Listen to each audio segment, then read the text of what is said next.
Al-Ma'atub TV, kembali ke kemurnian Islam.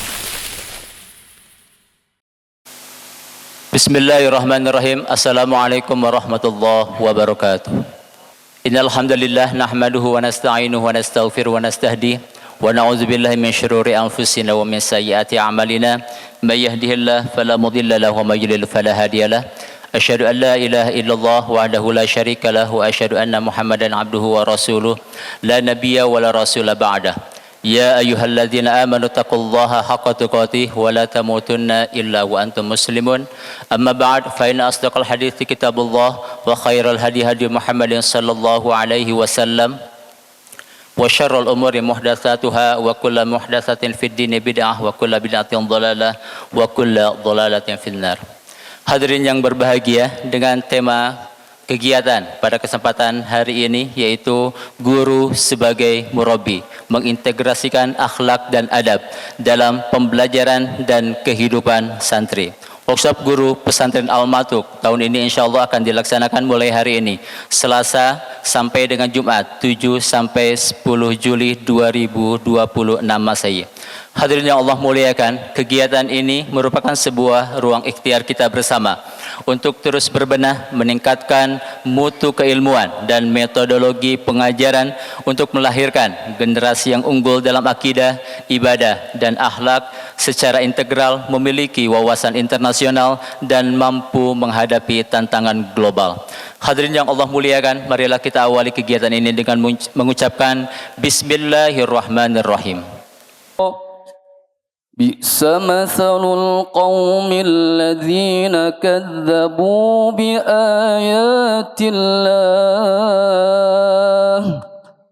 wallahu la yahdil qawmal zalimin. Qul ya ayyuhalladzina hadu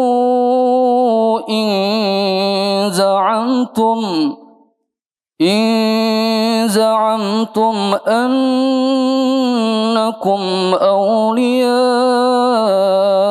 لله من دون الناس فتمنوا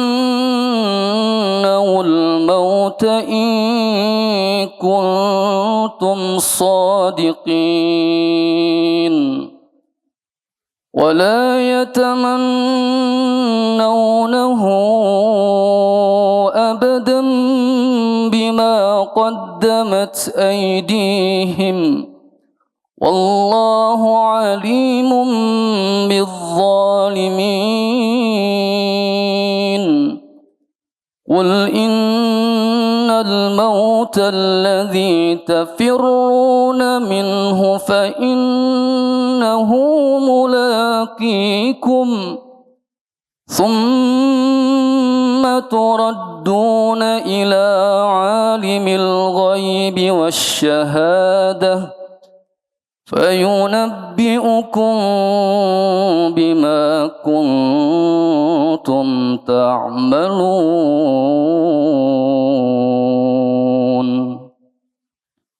Assalamualaikum warahmatullahi wabarakatuh. Yang insya Allah akan disampaikan oleh Al-Ustadz Irwan Syah Ramdhani SS MPD Hafizahullah Ta'ala. Kepadanya disilakan. Wa may yudlil fala hadiyalah. Asyhadu an la ilaha illallah wahdahu la syarikalah wa asyhadu anna Muhammadan abduhu wa rasuluh. Allahumma salli ala Muhammad wa ala alihi wa sahbihi wa man tabi'ahum bi ihsanin ila yaumiddin. Amma ba'd. Yang kami hormati Kepala Seksi Pendidikan Madrasah Kementerian Agama Kantor Kabupaten Sukabumi yang sudah berkenan hadir pada kegiatan workshop Guru Pesantren Al-Ma'atub 2026. Yang kami hormati Mudir Am Pesantren Al-Ma'atub Al-Ustadz Ade Herman Syah Hafidhullah Ta'ala, seluruh jajaran Mudarok Marokiz, seluruh asatidzah dan ustadzat Pesantren Al-Ma'atub yang saya hormati. Alhamdulillah, hari ini kita akan melaksanakan kegiatan workshop guru pesantren Al-Matuk yang alhamdulillah kegiatan ini selalu kita laksanakan di setiap awal tahun ajaran.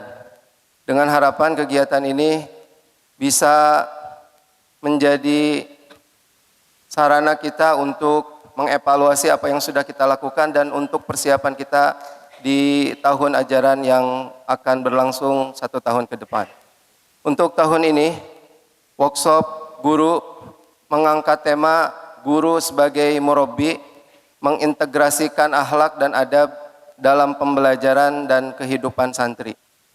Tema ini diangkat dengan keyakinan bahwa keberhasilan pendidikan itu tidak saja dilihat atau ditentukan dari keberhasilan akademik, tingginya nilai akademik para santri, kemudian prestasi-prestasi yang ditorehkan oleh pada santri.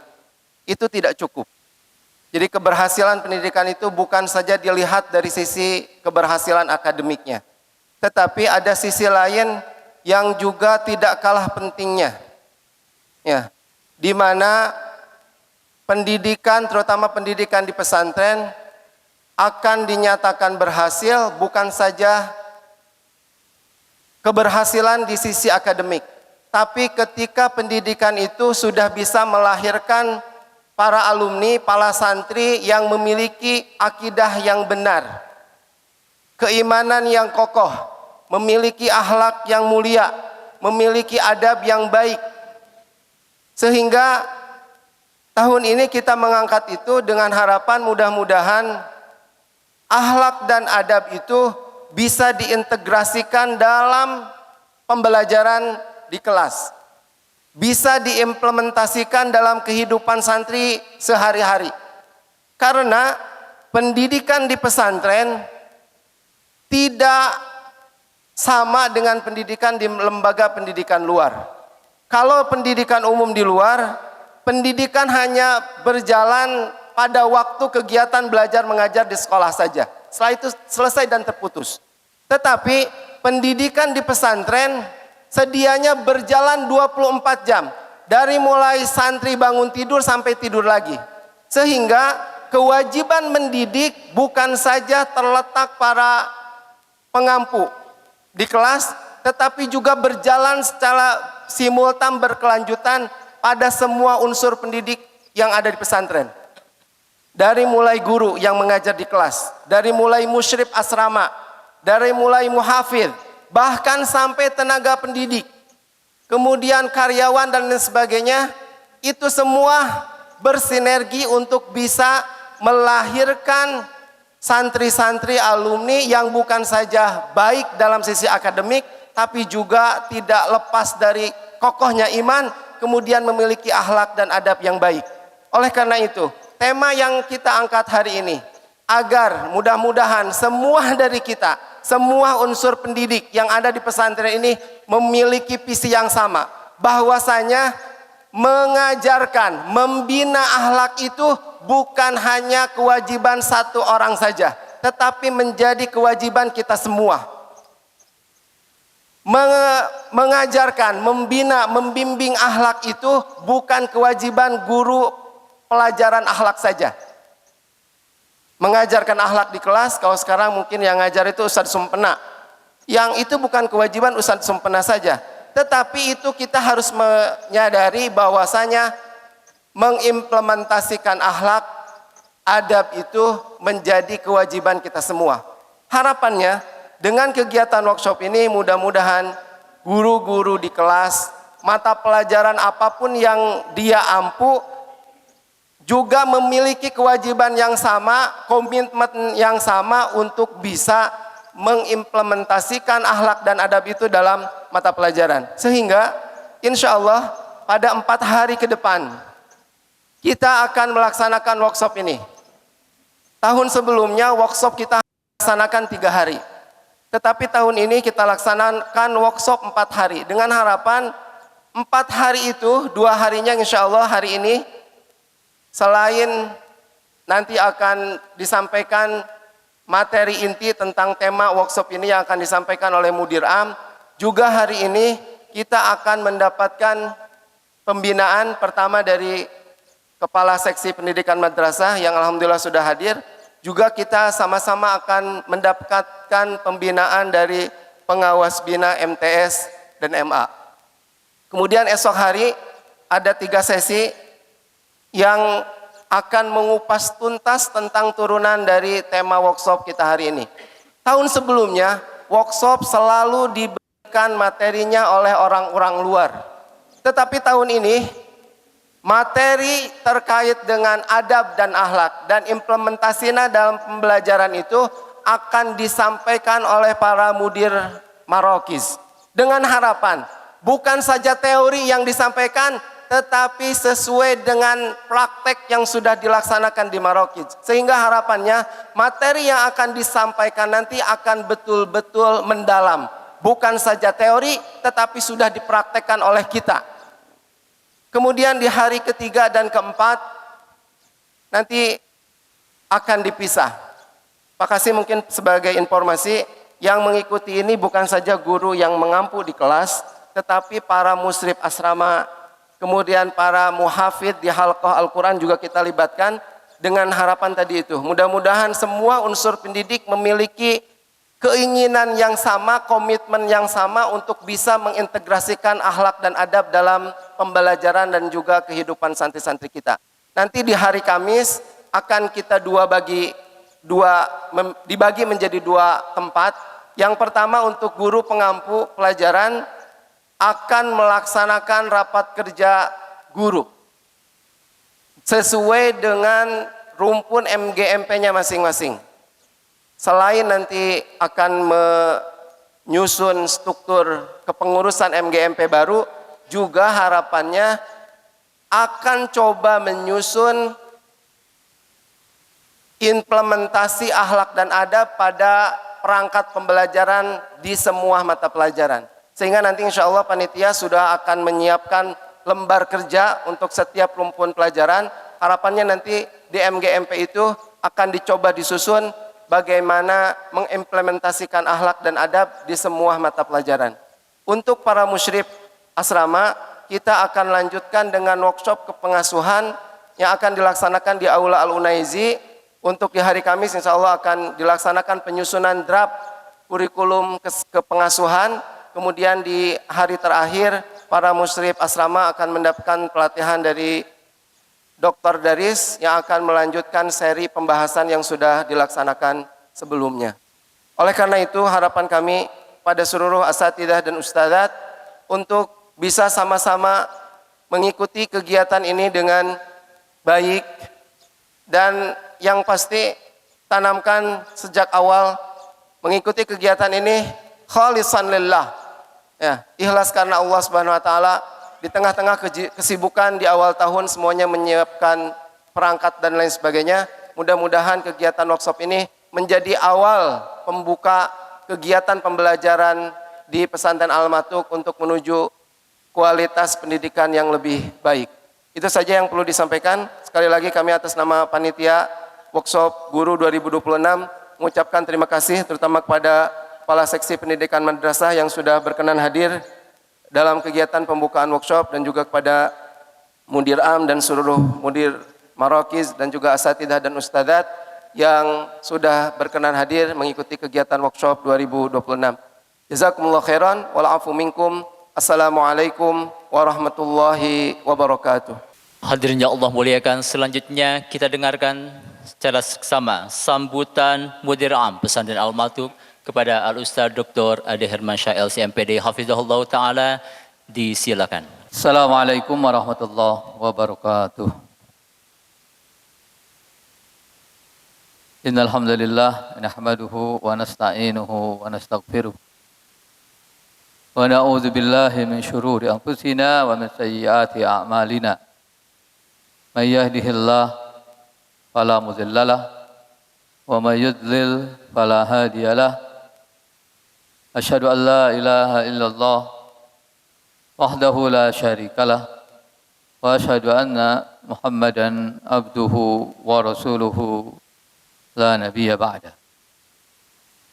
يا أيها الذين آمنوا اتقوا الله حق تقاته ولا تموتن إلا وأنتم مسلمون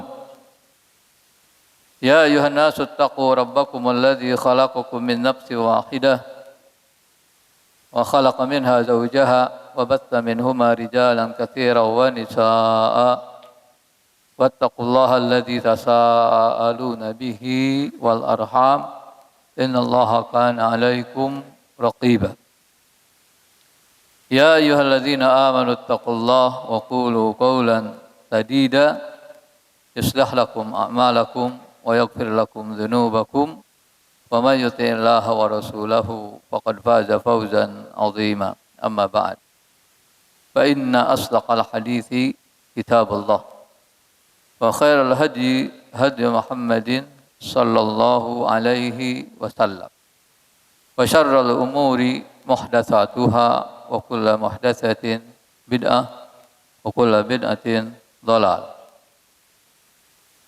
Yang saya hormati Kepala Seksi Pendidikan Madrasah Kementerian Agama Kantor Kabupaten Sukabumi, Bapak Kiai Haji Maman Hidayat, yang sudah tidak asing lagi bagi kita. Kalau kata santri Kalong, la birokafih, geus teu birek deui.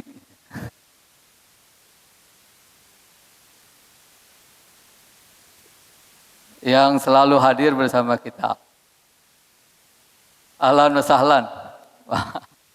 Bapak Kepala Kasih PD Pontren, para mudir markaz, mudir Balitbangwas dan kabid-kabid di bawahnya, kemudian semua ustadz, ustadzah, musyrif, musyrifah. Alhamdulillah pagi hari ini dengan semangat baru di tahun pembelajaran baru 1449 Hijriah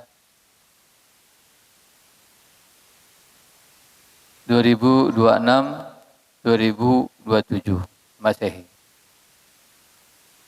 Kita semua yang berada di sini adalah orang-orang yang mudah-mudah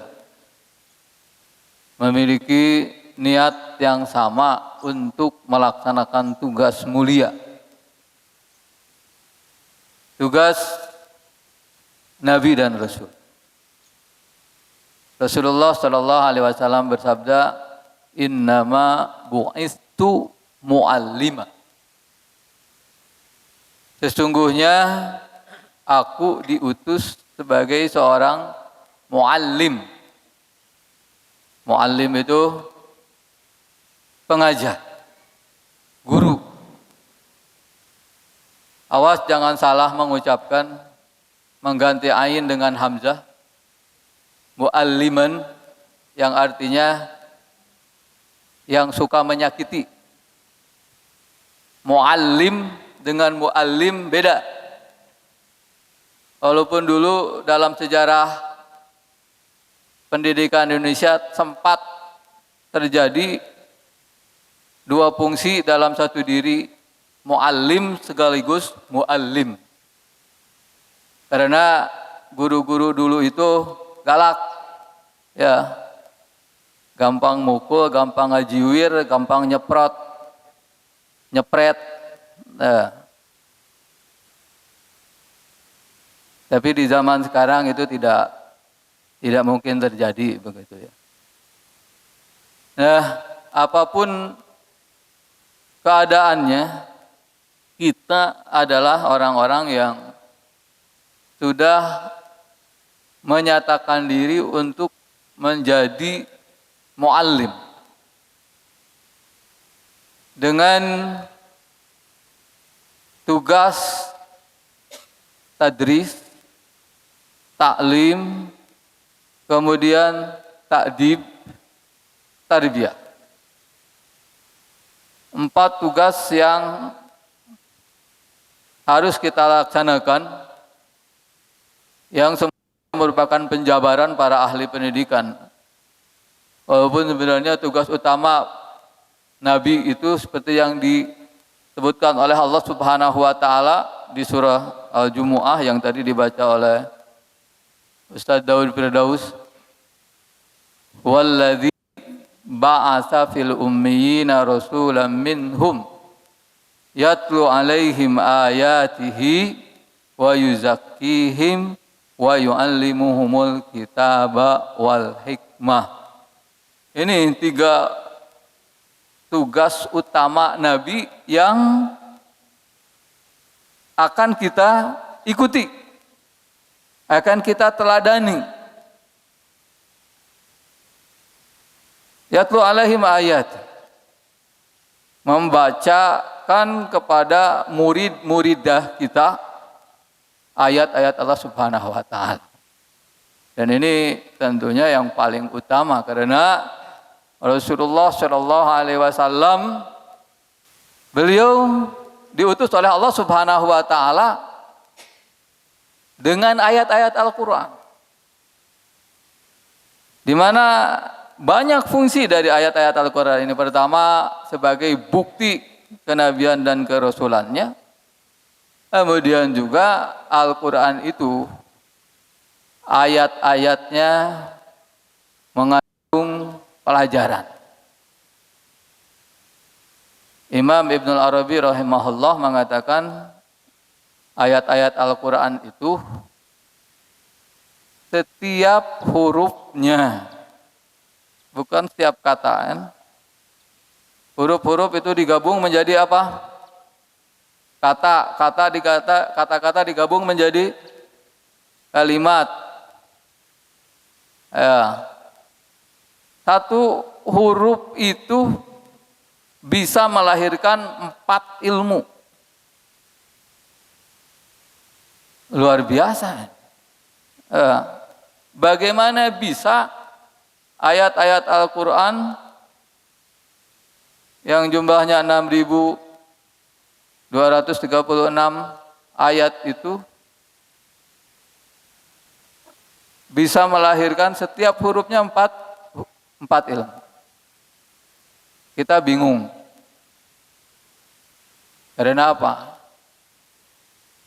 Karena interaksi kita dengan Al-Quran belum seperti mereka. Al-Quran itu memberikan jawaban atas setiap permasalahan yang kita hadapi, sampai masalah tetek bengek, masalah-masalah kecil.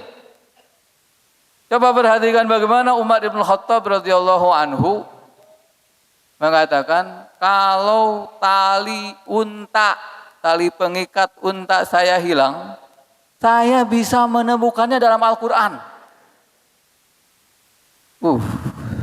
Gimana caranya menemukan tali unta yang hilang dalam Al-Quran, Salman?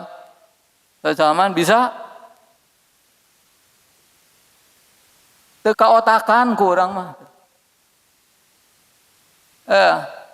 Enggak terbayang sama kita bagaimana hilang uang, baca Quran ketemu, hilang dompet, baca Quran ketemu, hilang buku, kitab, baca Quran ketemu. Kita di zaman sekarang tidak bisa membayangkan bagaimana Umar bin Khattab bisa seperti itu. Tapi lihat, kita di zaman sekarang bisa menemukan berbagai jawaban atas setiap masalah yang kita hadapi. Pertanyaan apa saja, mau tahu tentang apa saja, tinggal buka ChatGPT misalnya, Gemini, Cloud dan lain sebagainya. Misalnya mau tanya apa? Tali unta pijit, ada jawabannya. Setiap pertanyaan yang kita ajukan ada jawabannya. Setiap masalah yang kita hadapi ada jawabannya. Di mana? Di AI. Yang Umar Ibn Khattab mungkin waktu itu tidak bisa membayangkan bagaimana orang dengan pijit-pijit ya, atau tekan langsung keluar. Ya. Dan ini yang sekarang kita hadapi. Murid-muridah kita adalah anak-anak yang lahir di zaman teknologi.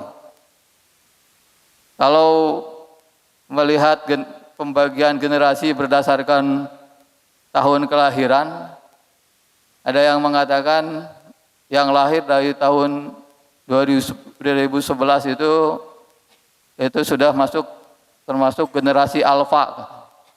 Ada yang mengatakan tahun 2012, ada yang mengatakan 2013. Biasa perbedaan pendapat. Ya. Tapi yang jelas ini generasi yang kita hadapi sekarang adalah generasi alfa. Ya, yang masuk sekarang kelas 1 misalnya, kelas 7, umurnya 12 atau 13, berarti lahir tahun berapa tuh?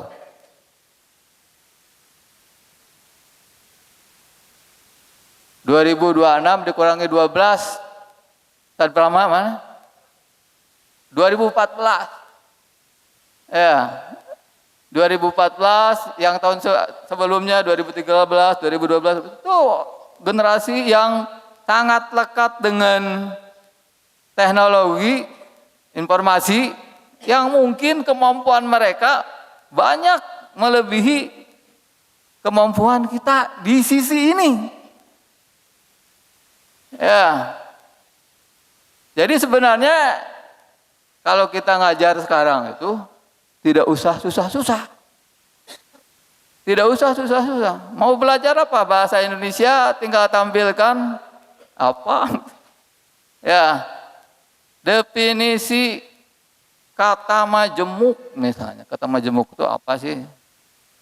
Atau kalau dalam ilmu pengetahuan alam apa yang dimaksud dengan herbivora misalnya. Kan nggak usah ngejelaskan, tinggal lihat nih herbivora, keluar. Ya, dan bahkan anak-anak kita, murid-murid kita mungkin lebih tahu dari kita. Terus apa fungsi kita kalau begitu? Buat apa kita ada?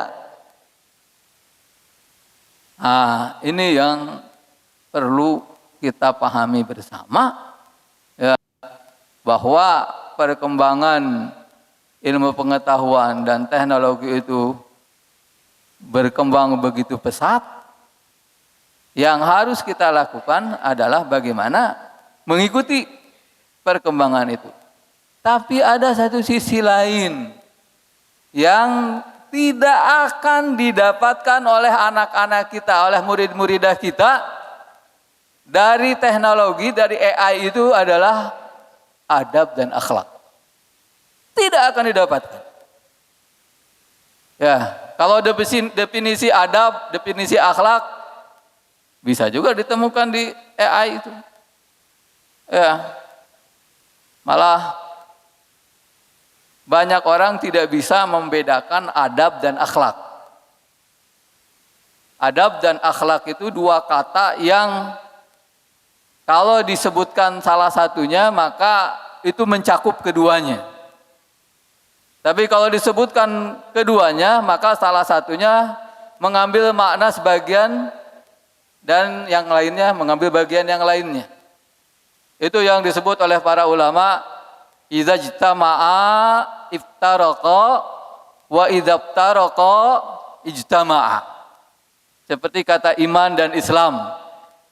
Ya, iman dan Islam apa bedanya? Kalau masing-masing disebutkan iman mencakup Islam, kalau Islam disebutkan mencakup iman. Tapi kalau disebut bergandengan maka masing-masing mengambil makna tersendiri. Iman adalah ibadah batin, Islam adalah ibadah lahir.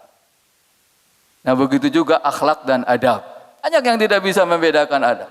Adab dan akhlak. Dan kalau kita lihat definisi-definisi ulama tentang adab dan akhlak, maka akan kita lihat semuanya itu saling beririsan, saling gabung. Ada akhlak didefinisikan adab, ada adab didefinisikan akhlak. Dan kitab yang terbaik yang menjelaskan bagaimana akhlak dengan adab itu perbedaannya adalah kitab Minhajul Muslim karya Abu Bakar Al-Jazairi, ya, yang kita pelajari di sini insyaallah. Di situ bisa dibedakan mana yang akhlak, mana yang adab. Karena sejatinya akhlak itu adalah karakter. Ya, orang-orang menyebut pendidikan karakter sebenarnya itu hanya istilah saja, atau dalam bahasa Inggris karakter. Ya, tapi dalam bahasa Arab, dalam istilah Islam sudah lama. Bahkan sejak Al-Qur'an diturunkan, ketika Allah Subhanahu wa taala berfirman, "Wa innaka la'ala khuluqin azim." Ini Allah Subhanahu wa taala menyebut kata khuluq.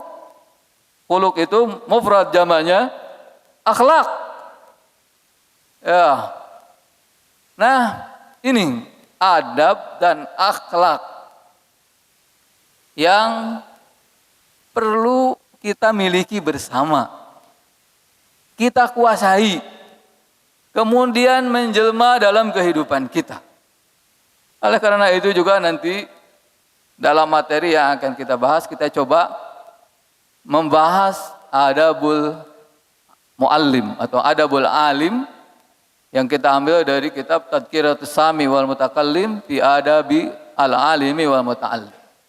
Nampaknya kalau kita baca ini saja, Ustaz Yahya, ya, kitab apa? Tadhkiratus Sami wal Mutakallim fi Adabil Alimi wal Muta'allim karya siapa?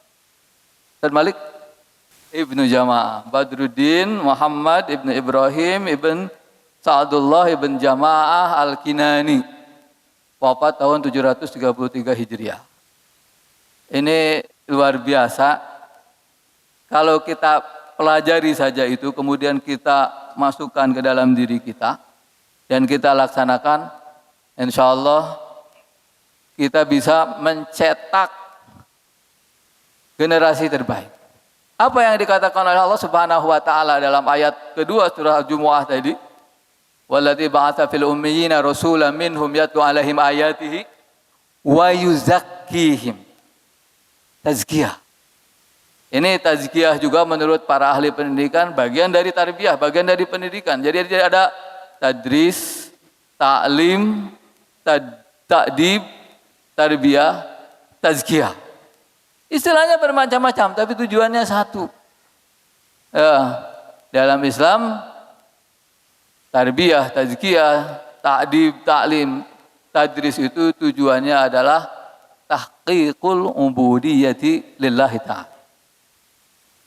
Tujuan pendidikan Islam adalah menciptakan manusia-manusia yang menghambakan dirinya sepenuhnya kepada Allah Subhanahu wa taala. Ini yang harus kita pahami betul.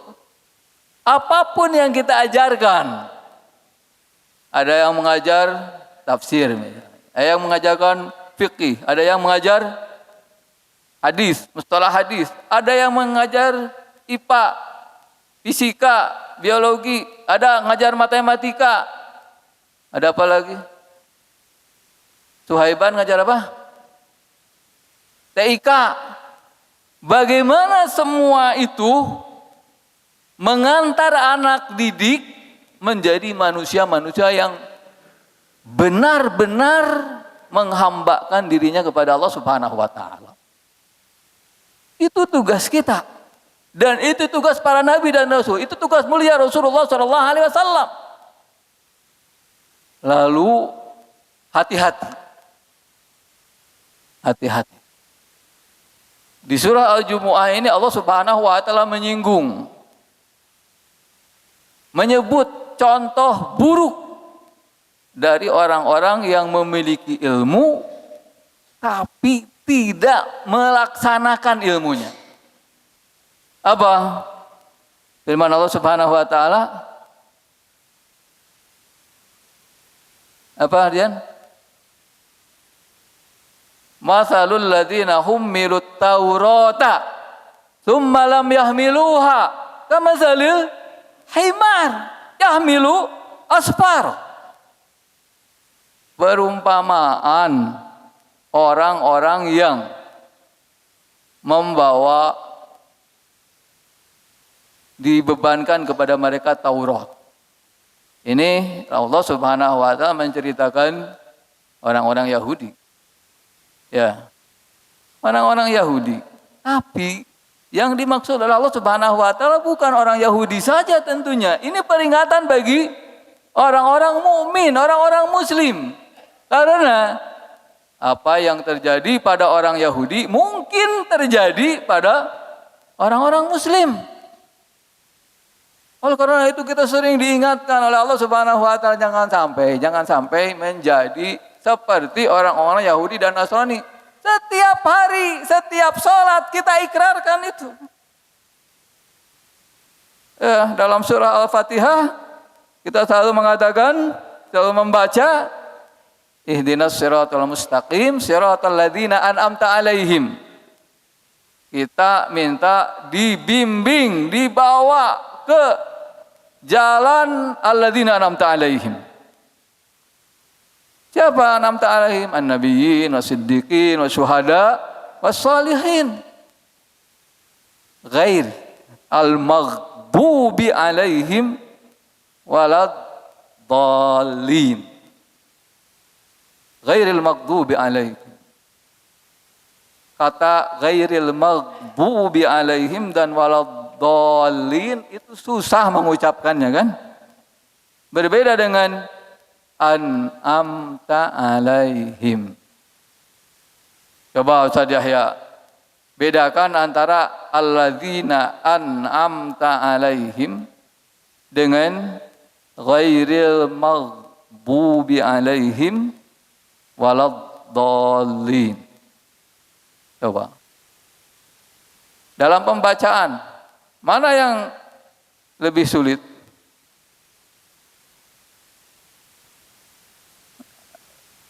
Ya, apalagi orang Sunda ya. Orang Sunda mah susah mencapkan dod. Jadi banyak yang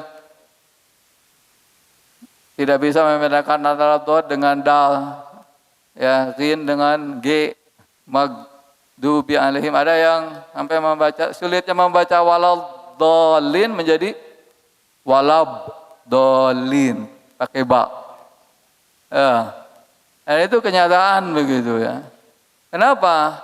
Ini salah satu ilmu yang disebut oleh Imam Ibnu Qayyim al-Jauziyah di beberapa tempat dalam kitab-kitabnya menyebutkan bahwa cara pelafalan huruf dan sifat-sifat huruf dalam bahasa Arab itu memberi arti atau menunjukkan arti. Jadi an'amta alaihim, oh mudah.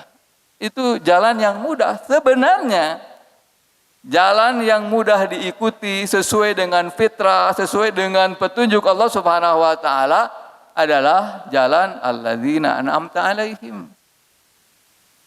Sementara al-maghdubi alaihim itu jalan yang susah sebenarnya. Susah. Tidak sesuai dengan fitrah. Begitu juga walad-dallin juga susah. Ya.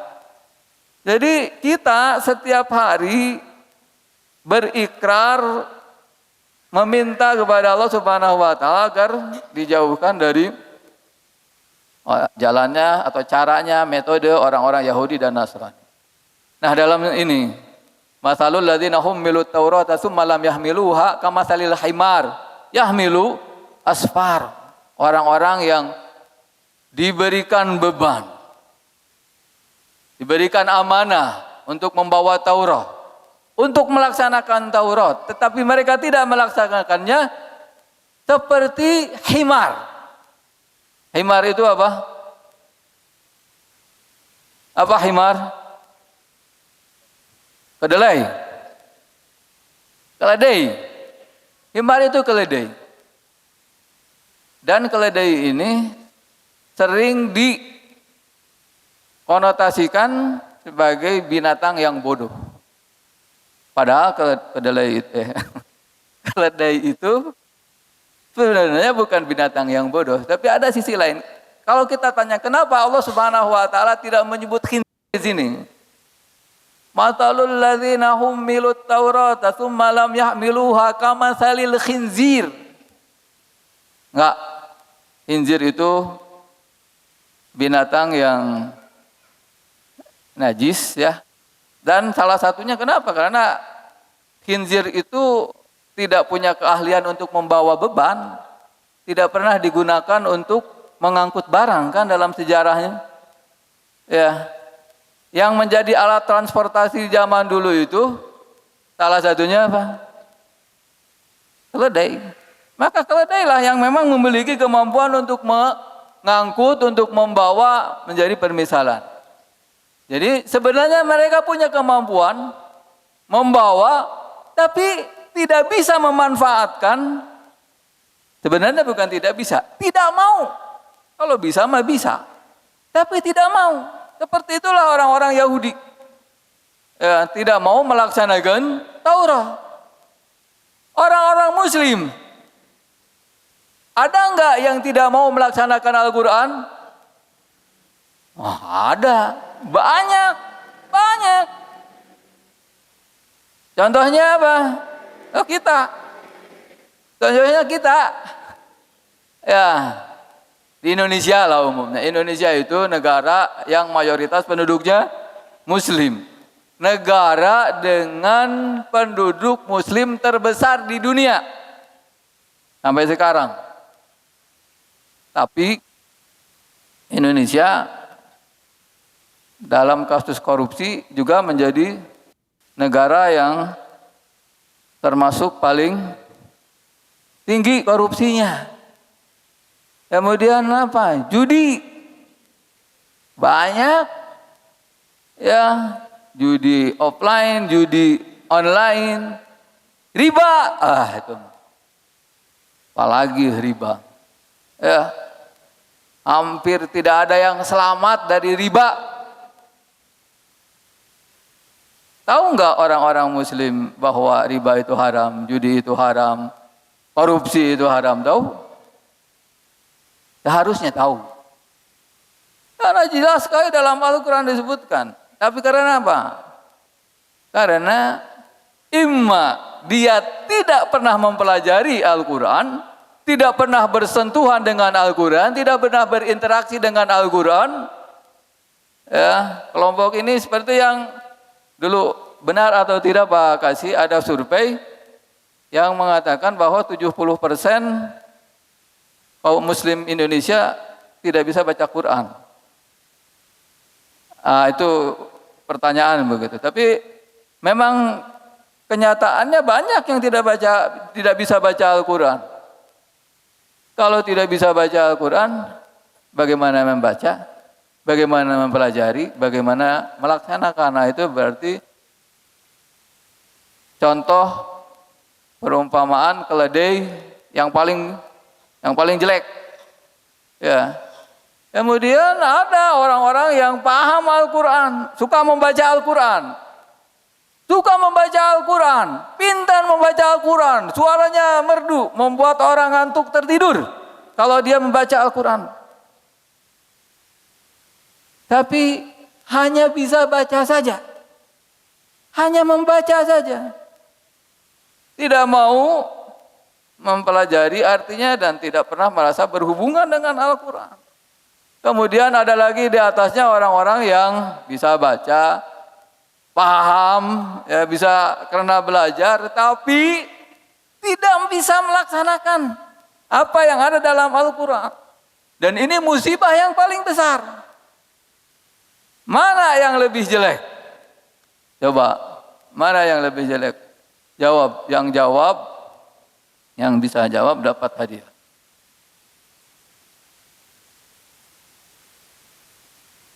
Mana yang lebih jelek? Apa? Kan belum ada pertanyaannya. bisa tahu lebih jelek.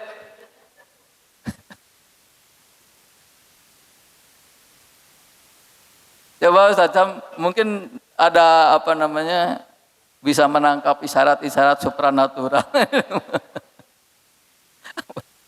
Pertanyaannya, mana yang lebih jelek? Antara orang yang tidak bisa baca Al-Quran, tidak paham Al-Quran, kemudian melakukan perbuatan-perbuatan yang bertentangan dengan Al-Quran, dengan orang yang bisa baca Al-Quran, paham Al-Quran, tapi tidak mau melaksanakan Al-Quran. Nah itu baru tajam. Yang kedua, yang mana?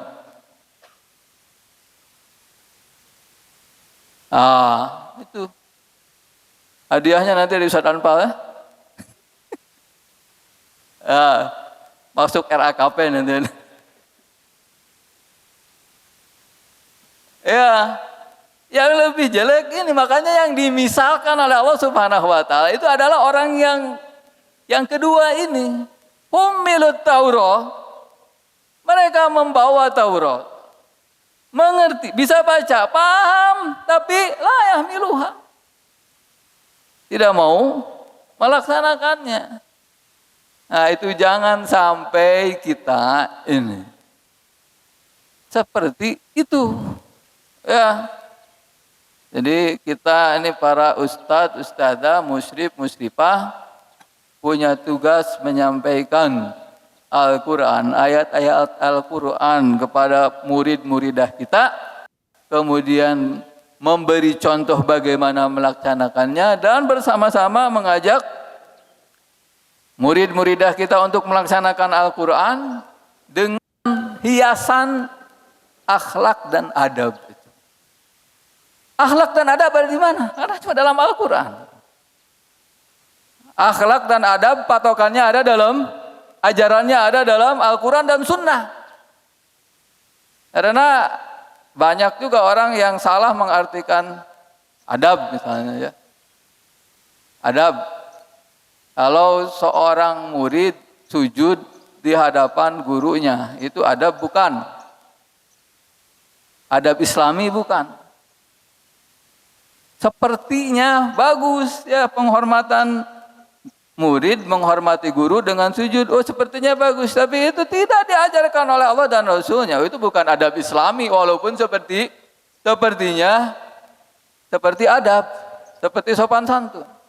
Nah di sini kita harus pandai membedakan mana adab Islami dan mana adab sya'bi, ya, adab tradisional.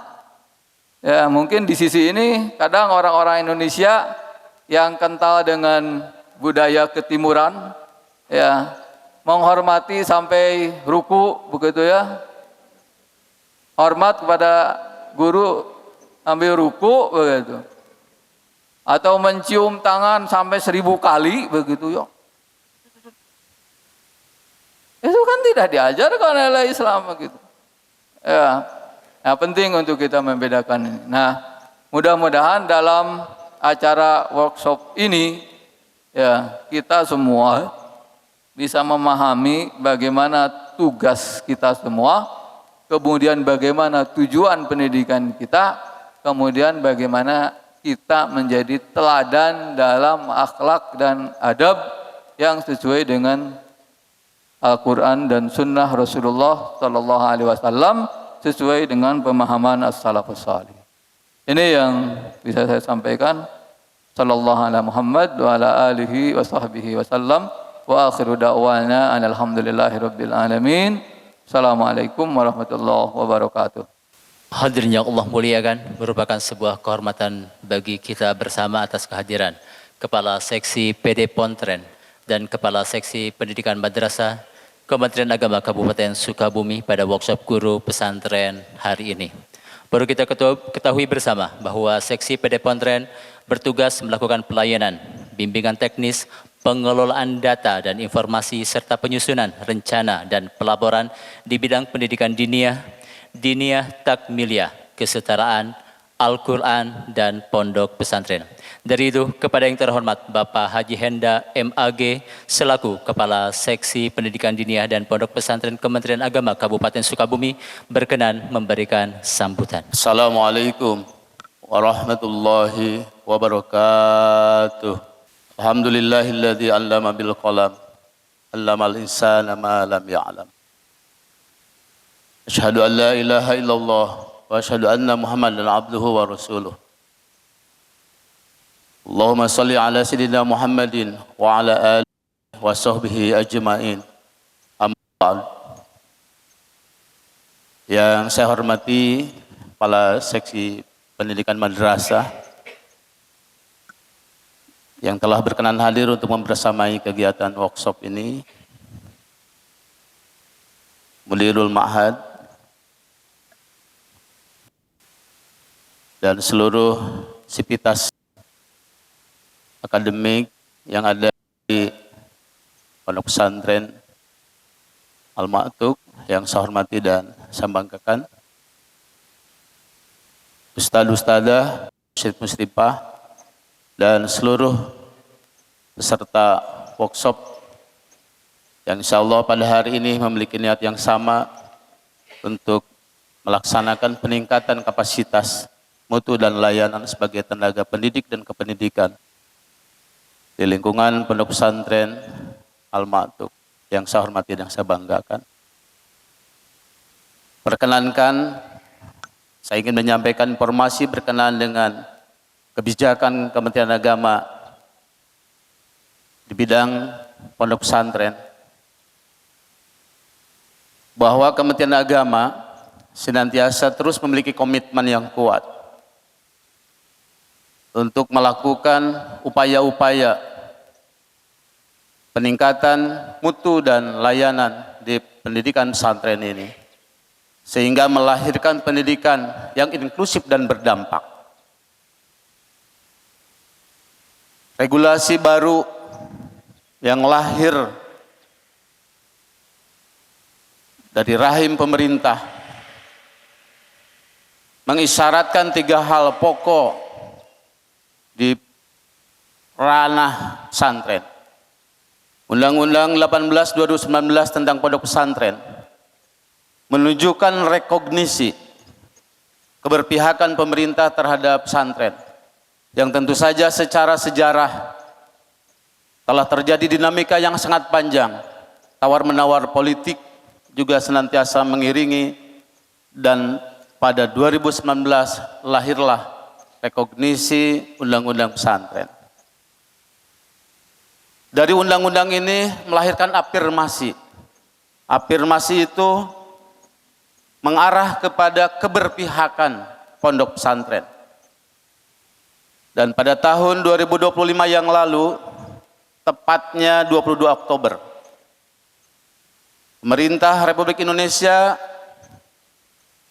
memberikan ruang kepada pondok pesantren dengan melahirkan sebuah Direktorat Jenderal Pesantren sebagai Direktorat Jenderal yang baru, sebagai adik kandung dari Direktorat Jenderal Pendidikan Islam. Jadi ke depan Pak Kasih Penmad, kita berpisah secara pengelolaan dan pengaturan, namun kami tetap memandang bahwa pendidikan madrasah adalah akhirul kabir, saudara tertua kami. Tapi tidak usah khawatir, karena pindahnya bukan ke induk yang lain, tetapi itu adalah upaya-upaya agar lebih bisa berkreasi dan lebih bisa mengurusi. Kira-kira begitu. Yang ketiga adalah soal fasilitasi. Tentu saja, yang tadinya kita punya satu ruang dalam satu rumah, sekarang memiliki rumah baru dan di rumah baru itu ada ruang-ruang. Ini adalah sebuah harapan dan kita tidak akan pernah berhenti berharap untuk hal-hal yang baik dan menuju kebaikan. Hadirin rahimakumullah, hari ini adalah hari yang tentu saja adalah disengaja kita melakukan silaturahmi dalam acara workshop. Workshop ini bukan semata acara seremonial yang dilaksanakan tiap tahun, tetapi workshop ini harus dijadikan momentum untuk pengukuhan kembali nilai-nilai komitmen para guru, para musyrif, mengetahui jati diri yang sesungguhnya, bahwa kita ini adalah pencetus peradaban, kita pengawal peradaban, dan sekaligus pembentuk rantai-rantai peradaban. Jika para ekonom membangun pasar-pasar uang dan modal, para insinyur membangun jembatan dan bangunan-bangunan yang mewah, maka para guru, para ustadz, para musyrif, musyrifah adalah membangun generasi masa yang akan datang. Yang tentu saja mungkin kita tidak akan melihat dan menyaksikan keberhasilan generasi ini. Karena apa? Karena keberhasilan sifatnya tidak instan. Oleh karena itu mari kita teguhkan, kokohkan kembali semangat pengabdian kita untuk membentuk dan melahirkan generasi emas. Hari ini seperti yang tadi disampaikan oleh pimpinan, bahwa kita dihadapkan pada sebuah era digitalisasi, era disrupsi, di mana anak-anak kita mungkin akan dengan cepat mengakses dan mengadaptasi rantai-rantai digitalisasi. Namun belum tentu anak-anak kita ini mampu menerima dan mengejawantahkan pesan-pesan langit.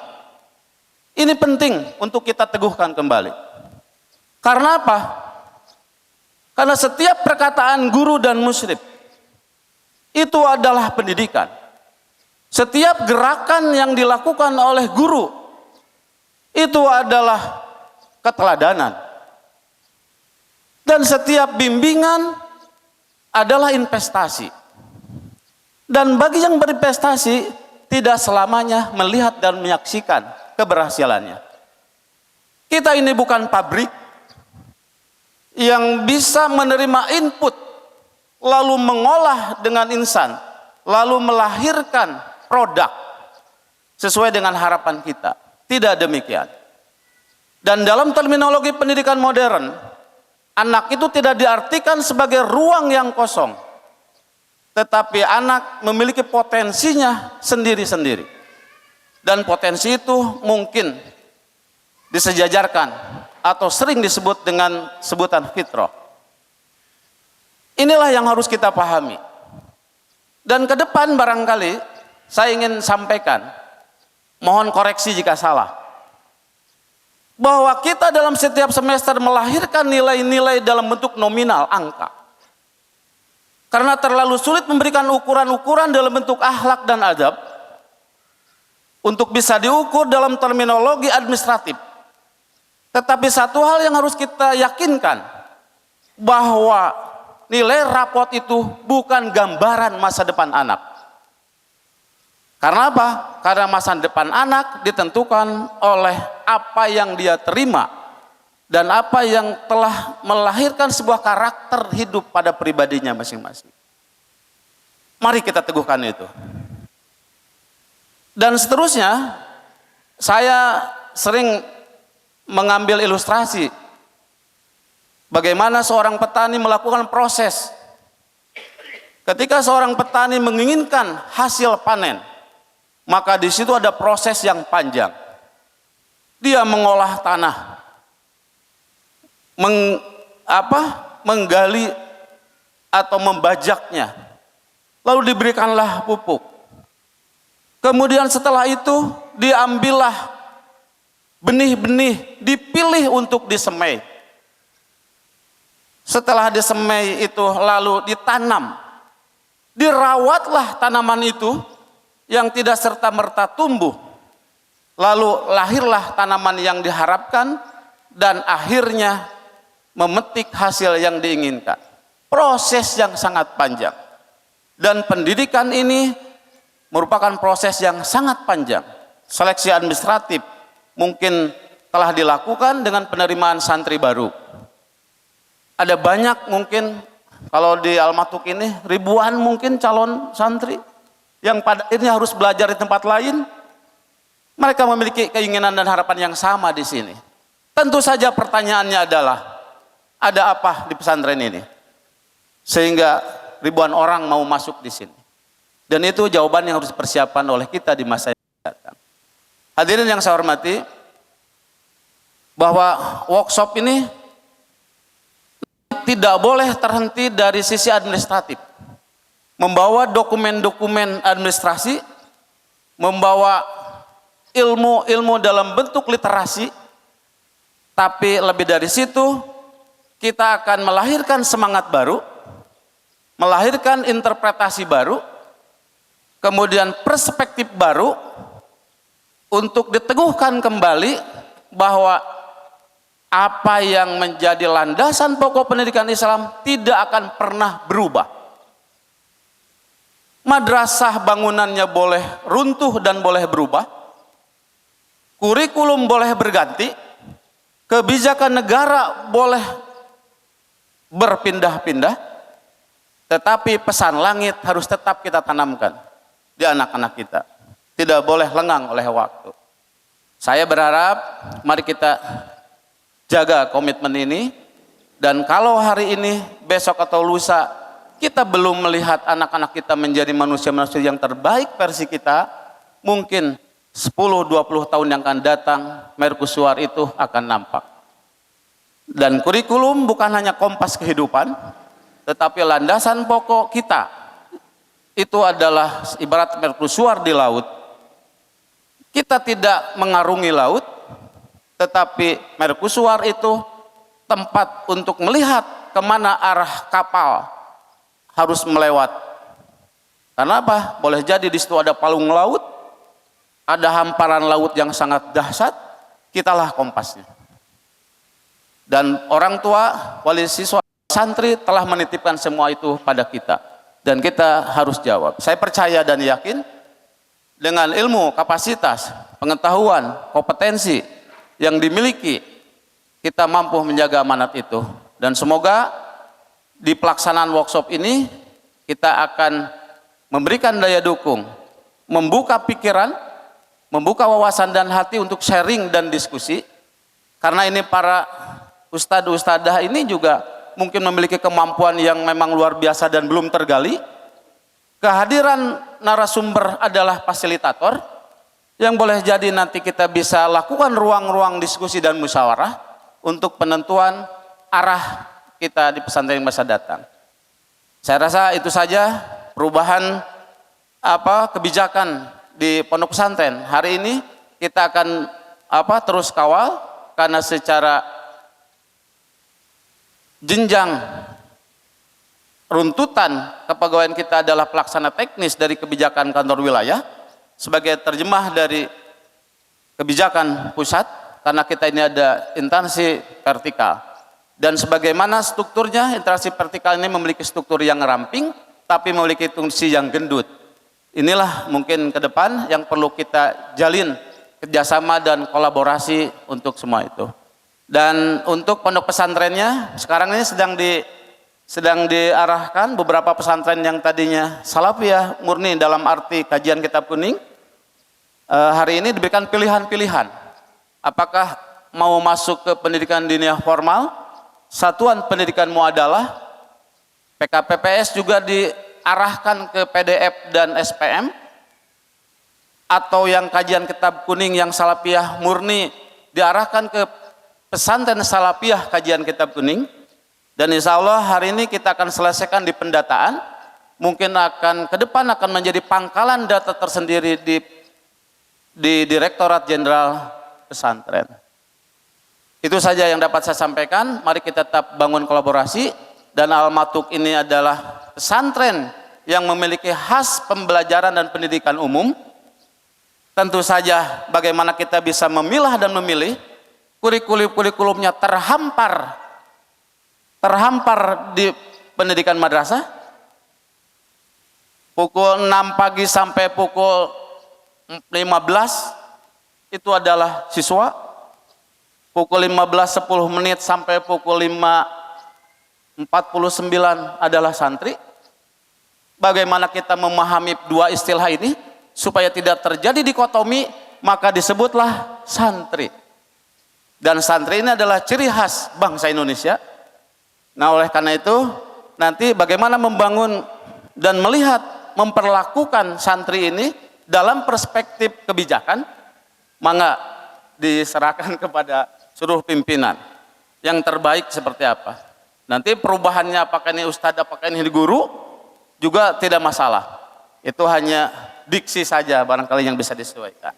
Dan saya melihat nanti perubahan pola asuh yang hari ini juga kita update bahwa pesantren ini sedang ada pada situasi yang mungkin harus terus memperlihatkan jati dirinya sebagai pendidikan yang tertua dan terbaik di Indonesia. Walaupun hantaman di sana sini telah lahir. Dan tadi menyinggung hari ini adalah hari di mana sebuah ilmu atau transformasi informasi didiseminasi dengan cepat, ditransformasi dengan cepat. Kecerdasan buatan, artificial intelligence sangat mempengaruhi itu, tapi bagaimana kita hari ini mengendalikan kecerdasan itu. Anak boleh pintar, tetapi akhlak dan adab tetap dipertahankan. Karena kecerdasan intelektual, kecerdasan artifisial itu tidak mampu menjawab semuanya. Tadi saya tanya di AI, bisa beritahu saya tentang informasi tentang Mudir Al-Ma'tub. Gak bisa jawab dia. Kata dia, saya tidak punya kapasitas menjelaskannya. Saya tanya, apakah kamu tidak bisa menjawab pertanyaan sederhana itu? Katanya, saya tidak bisa mengaksesnya. Tapi di Al-Ma'tub memang ada struktur. Gak bisa jawab itu. Jangan. Bayangkan saja. Kalau ini artinya keterbatasan itu. Makanya beberapa ahli juga menyebut bahwa kalau kita tergantung pada kecerdasan itu, maka sel-sel kecerdasan manusia itu akan menurun. Nah, inilah fungsi hadirnya kita. Itu saja yang dapat saya sampaikan. Mohon maaf atas segala kekurangan. Kami dari Kepala Seksi PD Pontren mengucapkan selamat mengikuti workshop. Teguhkan keyakinan bahwa kita ini sebagai pendidik dan pencetus yang melahirkan generasi masa depan. Terima kasih. Hadanallahu wa iyyakum ajmain. Allahumma fiq lakum thoriq. Wassalamualaikum warahmatullahi wabarakatuh. Hadirin yang Allah muliakan, selanjutnya kita akan mendengarkan sambutan dari Kepala Seksi Pendidikan Madrasah, instansi yang bertugas melakukan pelayanan, bimbingan teknis, pengelolaan data dan informasi serta penyusunan rencana dan pelaporan di bidang pendidikan madrasah Kabupaten Sukabumi. Untuk itu kepada yang terhormat Bapak Haji Maman Hidayat MAG selaku Kepala Seksi Pendidikan Madrasah Kementerian Agama Kabupaten Sukabumi berkenan memberikan sambutan. Assalamualaikum warahmatullahi wabarakatuh. Alhamdulillah, salli wa sallim ala rasulillah wa ala alihi wa sahbihi wa mawala amma ba'du. Yang sama kita hormati Mudir Am Pondok Pesantren Al-Ma'tub, Pak Kasih PD Pontren, terima kasih. Para mudir dan seluruh sivitas madrasah, pondok pesantren, keluarga besar Al-Ma'tub dari seluruh markas yang ada, guru dan tenaga kependidikan yang saya hormati. Qadarullah biidznillah di pagi hari ini saya bisa hadir dan bersilaturahmi tentunya dalam rangka workshop setelah kita akhir tahun ajaran 2025-2026, sekarang kita memasuki 2026-2027. Robbi adkhilni mudkhala sidqin wa akhrijni mukhraja sidqin waj'al li min ladunka sultanan nasyira. Jadi geus beres tugas 2006. Faida qudiyatis shalah fantashiru fil ard.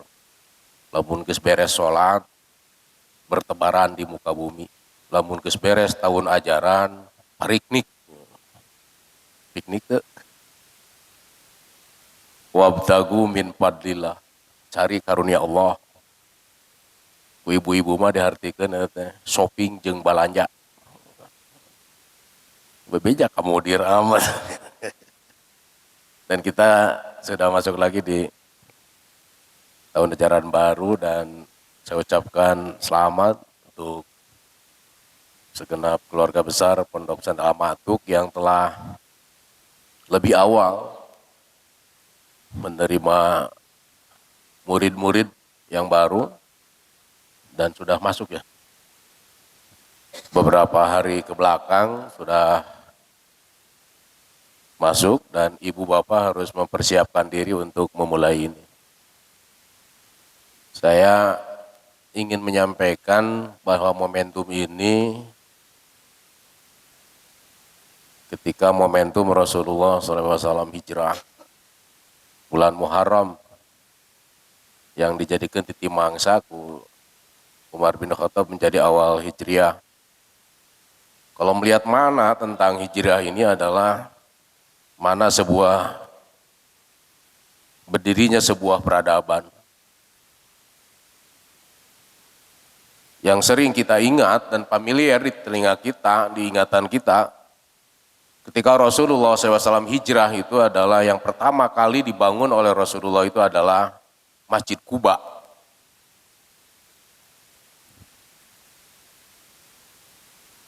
Dan hari ini diyakini oleh semua umat Islam itu. Terlebih bagi yang umroh dan haji, pasti datang ke Masjid Quba. Kalau hari ini kita lihat secara pragmatis, Masjid Quba itu ya hanya bangunan masjid tempat kita sholat. Tapi kalau kita mereview ke belakang, bagaimana Rasulullah membangun Quba itu adalah historis dan filosofi. Quba itu adalah sebuah awal peradaban. Rasulullah membimbing, membina dan mendidik kaum Ansor dan kaum Muhajirin. Di Quba itulah kaum Ansor dan Muhajirin ditempa akidah, ibadah, dan akhlak yang tadi banyak dibahas oleh Muziram kaitan adab dan akhlak. Apa tujuannya? Apakah berhenti di Quba? Tidak. Setelah Rasulullah menganggap matang pembinaan dan didikan di Quba, Rasulullah membuka strata sosial yang ada, membuka pasar dengan peradaban perekonomiannya, membuka pemerintahan dengan politikus dan para pemimpin bangsa pada saat itu, membuka pangkalan keamanan, militer dan semuanya, dan seluruh strata sosial pada saat itu dibangun oleh Rasulullah, semua diisi oleh kader Quba. Dia jadi insinyur Quba, dia jadi ekonom Quba, dia jadi politikus Quba, apapun profesi pada saat itu adalah kader-kader Quba yang sudah ditempa akidah, ibadah, dan akhlaknya. Kementerian Agama ya mirip-mirip nyontolah salid,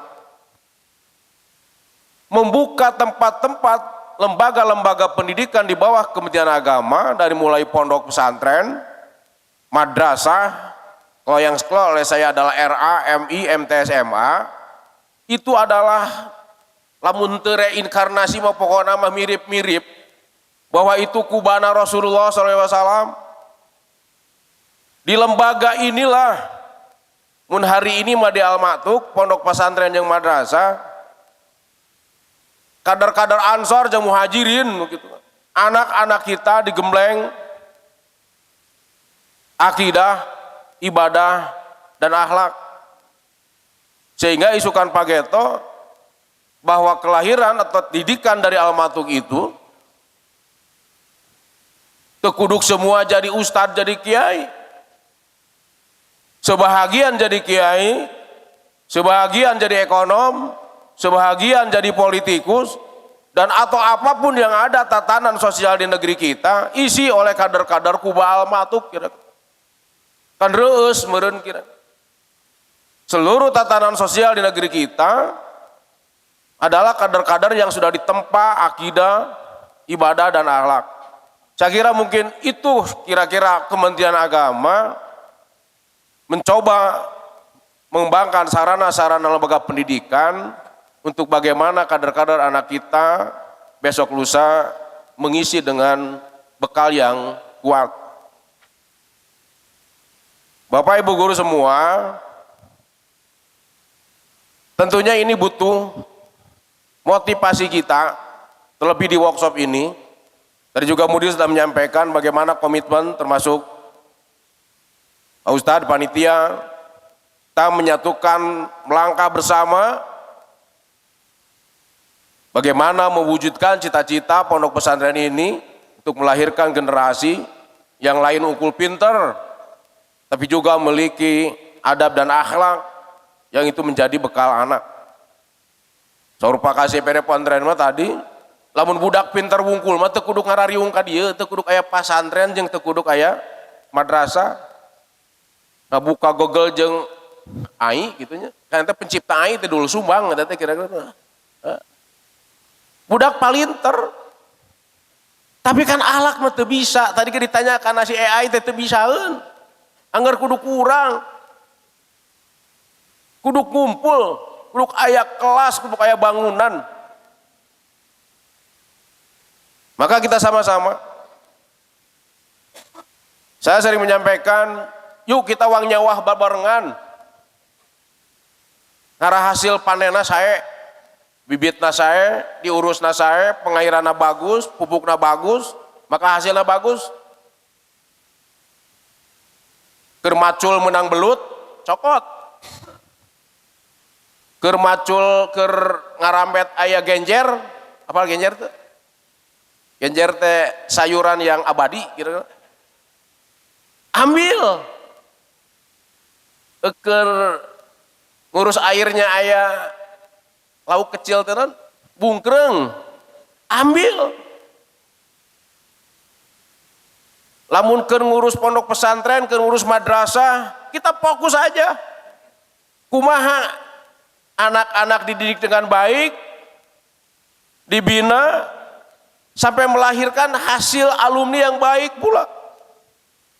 Pas keur ngurus aya bos, cokot. Aya TPG, ambil. Aya PIP aya di dia. Candak oke. Naon we kira-kira itu. Ngan lamun urang nyawah tujuanna narek ngalah belut, ekara genjreng ekara burine krajet sawah tah. Lamun orang mendidik dan membina baik pesantren maupun madrasah, tujuannya mengejar yang tadi, aya bos, baik rajet madat. Maka yuk komitmen kita bersama-sama orang nyawah weh. Dengan berbagai persiapan dan pengelolaan yang baik untuk target melahirkan panen yang baik pula. Maka sama-sama mungkin sok sanajan mungkin beda-beda Pak Kiai. Kita motivasi nu dia teh da rupa-rupa gitu. Saya belajar dari Pak KCPD Pesantren, setidaknya aya 4 tahapan motivasi orang teh. Tapi kayak pilih orang posisinya di mana kira-kira seperti gitu. Bisa salah macana, kemudian aya nu disebut peer motivation. Jadi motivasi teh datang ngajar teh karena sieun disangsi lah kira-kira. Sieun diberi punishment, kumudir. Jadi lamun cek orang Sunda mah puraga tanpa kadenda. Nu penting mah asup jam pelajaran CF. Tapi minimal aya motivasi keun bae eta ge motivasina teu naon. Anu kadua aya reward motivation. Yaitu datangna itu urang mah sugan we lamun getol kieu teh ke menang bonus mudiram. Nggak apa-apa, lumayan. Yang ketiga, tahapan berikutnya adalah need motivation. Butuh orang jadi keperluan, teges ngadarah daging lah kira-kira. Lamun dibere libur sakedeung ge asa teu puguh, komo teu boga duit beureun. Lamun teu papanggih jeung santri teh asa teu nyaman. Artinya bahwa ketika membina, mengurus santri itu udah menjadi kebutuhan saya. Dan nyaman rasanya, itu kan semakin hebat gitu kan. Dan mungkin tahapan terakhir adalah love motivation, cinta Pak. Motivasinya cinta, kalau almat tuh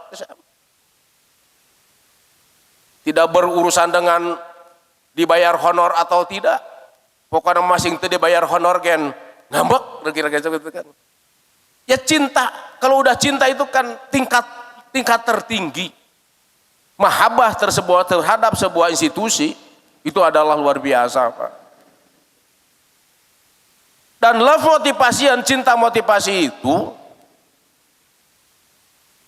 akan melahirkan bekerja atau melayani sepenuh hati.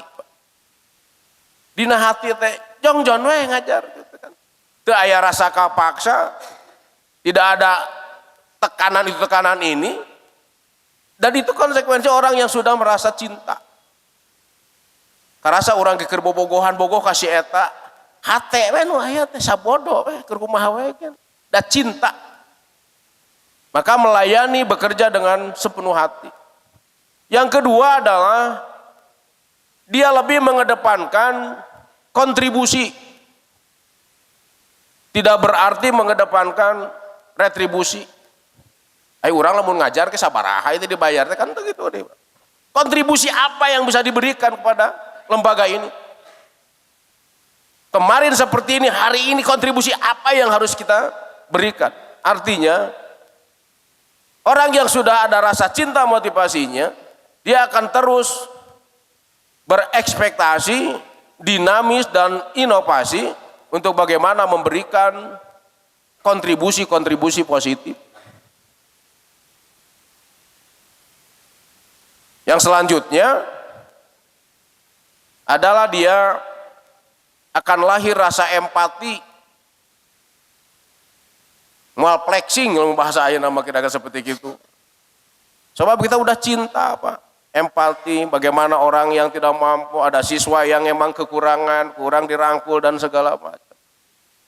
Jadi yang terakhir adalah akan lahir yang disebut dengan ikhlas Pak. Tak Kementerian Agama ikhlas beramal teh eta Pak.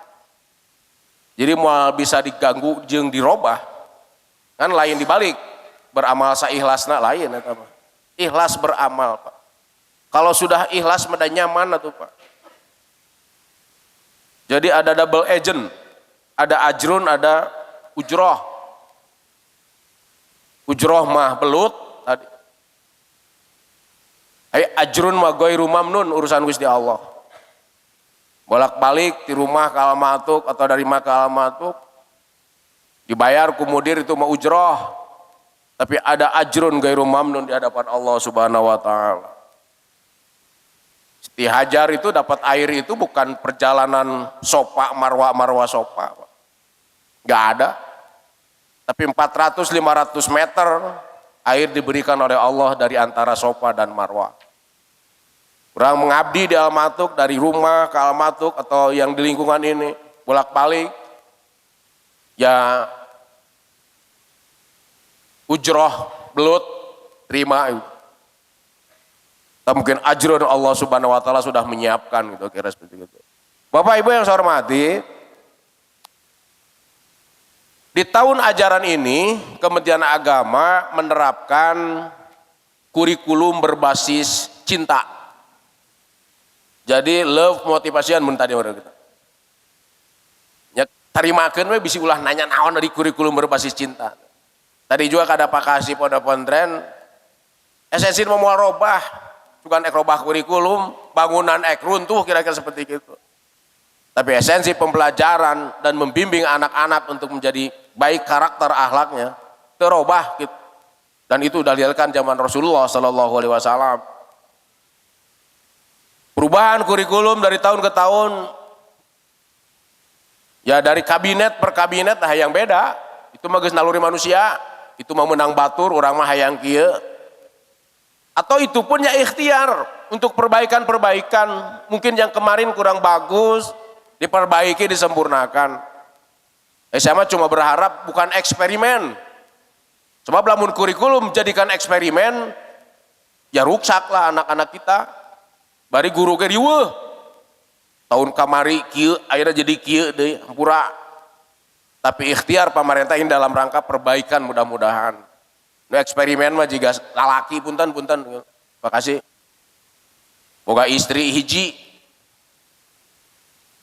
Aya geus boga hiji teh da lain kieu kahayang teh gitu kan kira-kira seperti kitu. Da hayang nu kieu. Akhirna ganti nu kadua. Geus meunang nu kadua lain kieu keneh. Da manusia mah kitu, Pak. Akhirna katilu. Geus katilu lain nu kieu keneh can kapanggih, nu kaopat. Rek nu kalima geus teu bisa. Bertahan di nu kaopat lain kieu, balik ka nu kahiji era kira-kira seperti gitu. Urang ge balik ka nu kurikulum. Bapak Ibu saya belajar dari Pak Kasih Ponten. Kurikulum yang orisinal itu adalah kurikulum pesantren, Pak. Dulu ada kurikulum berbasis kompetensi.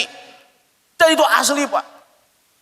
Kan hari ini mah budak podok geus kelas 7 tamat teu ditaekeun di demo ku bapana, ditaekeun budak can layak naik, kada mah ditaekeun.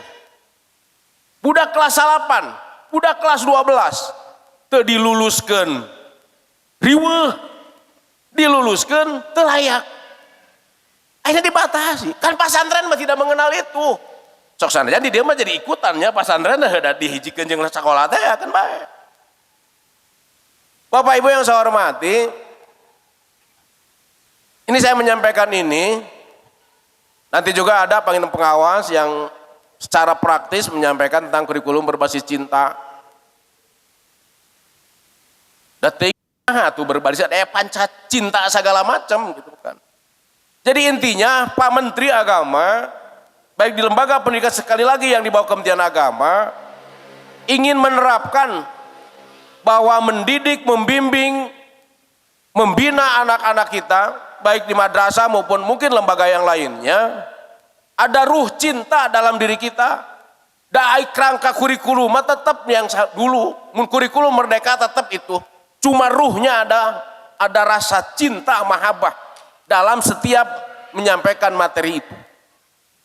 Nyalamu dirinci mah cinta ka Gusti Allah, cinta ka diri jeung sesama, cinta ka lingkungan, cinta ka ilmu pengetahuan, cinta terhadap negara kesatuan Republik Indonesia itu yang tanamkan. Tapi yang jelas konsep itu ada dalam konsep yang nilai-nilai dulu. Kita konsep rahmatan lil alamin. Bagaimana konsep rahmatan lil alamin? Anak-anak tetap dititah pinter. Tapi konsep yang pertama nilainya adalah ta'adub. Anak itu dididik, dibimbing untuk dia bisa beradab, berakhlak. Yang keduanya adalah qudwah. Qudwah itu sepak terjang kita, sikap, ucap kita adalah menjadi teladan untuk anak-anak kita. Saur guru kita apa? Guru di kuku ditiru, tapi al guru gitu ya. Jadi gaid kita gitu kan. Yang selanjutnya kan muatonah itu kan cita tanah air gitu kan. Atau dengan nilai-nilai yang lainnya. Harapan Pak Menteri itu da urang lamun ngandung karena Al-Quran mah sampaikan materi-materi itu dalam pendekatan Lujeng Sumping Pak pengawas watawasau bil haq watawasau bis sobri watawasau bil marhamah dengan tilu Al-Quran. Mungkin watawasau bil marhamah itulah yang ingin dibangun oleh Kementerian Agama bagaimana mendidik anak-anak kita itu dengan penuh rasa kasih sayang. Sehingga dalam konsep pengasuhannya tidak ada unsur-unsur kekerasan, perundungan dan sejenisnya. Sehingga anak-anak yang hadir itu adalah anak-anak kita, dan tanamkan rasa sayang kepada mereka tadi dengan cinta-cinta yang akan nanti secara praktis dalam kurikulum dijelaskan oleh pengawas. Ibu bapak yang saya hormati, itu dalam konteks kurikulum cinta berbasis cinta untuk lembaga formal baik MTS maupun Alia. Dan terima kasih sudah 1 tahun ya yang Al-Basam itu 1 tahun, dan tahun kedua Pak Kasih Ponten mohon izin bahwa Al-Basam juga dari PKPPS berubah menjadi Madrasah Sanawiyah dan Madrasah Aliyah. Jadi di sini ada Madrasah Sanawiyah Aliyah Al-Basam, tahfidz ya, dan Madrasah Sanawiyah Aliyah Al-Matuk. Kementerian Agama kayaknya insya Allah. Dan kebetulan juga pembimbingnya pengawasnya juga sama. Mohon izin Pak Pengawas nanti juga sampaikan kaitan tentang kurikulum ini. Pak Menteri bukan merubah atau mengada-ngada kurikulum, tapi ingin menanamkan rasa mahabbah cinta terhadap anak-anak kita. Mungkin melihat fakta hari ini bagaimana tingkat dekadensi moral atau peralihan anak sebuah peradaban, tadi juga disampaikan hormat terhadap institusi keilmuan itu sudah hampir luntur. Banyak mendewakan keilmuan-keilmuan, ilmu pengetahuan yang ada dalam kecerdasan buatan. Apalagi kemarin kita dihebohkan dengan seorang ustazah AI yang ceramahnya luar biasa, menggebu-gebu, menerangkan bagaimana ceramahnya melebihi dai-dai yang ada. Tapi AI lain jalma, kira-kira seperti itu. Coba kalau anak-anak kita lantas terbuai dengan dai-daiyah nanti, yang itu bukan orang tapi orang jelmaan dari AI, jalmaan ating di mana, tapi ceramahnya melebihi kehebatan kita. Bisa jadi anak-anak itu akan tergeser penghormatannya kepada guru-guru yang asli orang. Maka tanamkan itu. Perkembangan teknologi terus berjalan, kita tidak bisa menghindar. Tapi bagaimana anak-anak kita tidak tergilas dengan perkembangan teknologi itu. Kalau tadi Pak Kasih Pontre menanyakan bagaimana tentang akhlak, tentang apa, malah bisa nggak jawab. Tapi yang paling fatal Pak Kasih Pontre, saya mencoba etasi AI ku saya dibukakan kitab kuning, dipoto kitab kuning itu, dan saya minta terjemahkan, bener kabeh terjemahkan dana. Tolong kasih sakal, bener sakalna, hanya sekian persen salahna gitu kan. Bisa-bisa isuk budak geus maldeukeun masantren, aing menanyakeun. Bapak Ibu, itu yang sangat penting Pak Bu ya. Bahwa ternyata lamun kolot baheula geus ngajarkeun yang hari ini digembor-gemborkan ku Kang Dedi, mohon maaf saya ini, tentang Pancawaluya. Hari ini mungkin terasa bahwa Pancawaluya itu menjadi dasar landasan bagaimana mendidik generasi kita. Hiji budak sing cager, budak bager, bager teh soleh berakhlak beureun, budak bener. Bener teh lain definisi jujur budak. Jujur teh kan bagian dari akhlak yang tidak bisa diurus ku AI kira-kira. Dan di akhir zaman kejujuran bener itu adalah bak bara api di tangan, digenggam panas, dialungkeun ngaduruk batur. Itu yang terpenting. Cager, bager, bener. Kakara nu kaopat budak pinter. Lae sakulu benerin pinteran. Kira-kira seperti itu. Lamun budak ujuk-ujuk pinter. Nah inilah. Bisa budak pinter kabalinger, pinter kodek, atau minteran batur. Maka yang diharapkan mungkin konsep, apalagi hari ini, Bapak Ibu mungkin mendengar ayat sakola maung.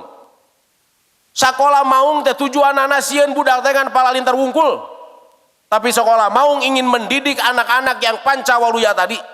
Budak teh sing saroleh heula jeung pinter ngarah ka dituna singer. Singer teh merek mesin jahit teh. Ngerecek satset budak teh gitu kan. Tah di Kementerian Agama mah sakola maung teh geus tiba heula. Pasantren sanawiyah MIRA Madrasah Aliyah eta teh sakola maung, bahkan maung teh adalah madrasah aliyah unggul. Orang Sunda kunaon maung teh sato anu gagah mereka Sunda mah. Sima aing, sima maung, dihijikeun sima aing, sima maung, sima man. Kira-kira seperti itu. Saya kira gitu ya, Bapak Ibu, saya enggak caprak Pak ya berkata seperti itu. Mudah-mudahan di workshop ini tadi juga sesuai tujuan panitia dan juga dikuatkan oleh mudir kita. Yuk kita sama-sama. Saya hanya mengulang sedikit aja bahwa ini adalah pondok pesantren dengan lembaga-lembaga pendidikan yang ada. Ini adalah penjelmaan reinkarnasi bangunan yang dibangun oleh Rasulullah, yaitu Kuba, membina, mendidik, menguatkan akidah, ibadah, dan akhlak kader-kader kita. Isukan rek jadi naon wae ge bral menjadi kader-kader yang sudah ditempa, dididik di Al-Matuk ini. Insya Allah mudah-mudahan kita juga menjadi amal jariah, mendidik, membimbing anak-anak kita, Pak Kiai dan seluruh jajaran. Mudah-mudahan diberikan kekuatan, panjang usia, sehat walafiat, sing jembar rezekina, sing bertambah keberkahan. Mari kita sama-sama tekadkan bersama dengan Kementerian Agama untuk membangun bangsa kita sebagai bangsa yang hebat, bangsa yang bermartabat. Baldatun, thayyibatun, warobun kofur. Saya kira itu Pak, Bu, terima kasih. Mudah-mudahan ada manfaatnya. Hadanallahu ikum ajmain. Walaupunikum wallahu muwaffiqil aqwamit thoriq. Wassalamualaikum warahmatullahi wabarakatuh. Ila anta astaghfiruka wa atubu ilaik. Wassalamualaikum warahmatullahi wabarakatuh. Bingkisan. Bingkisan? Ini. Nah ini. Nah.